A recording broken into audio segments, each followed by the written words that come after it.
भवसम्भवभीतिभेदनम्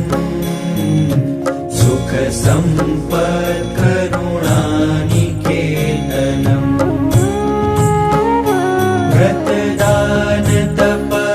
व्रतदानतपक्रियाफलम्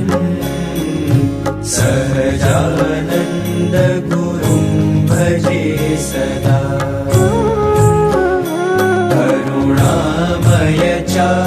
करुणामयचारुलोचनम्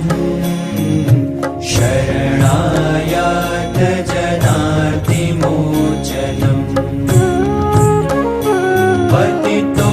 पतितोद्धरणाय तत्परम्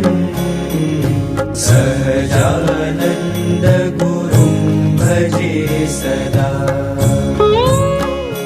भगवन् कृपया त्वया कृतम्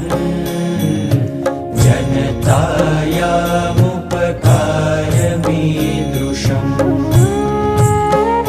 क्षमते प्रतिकर्तुमत्र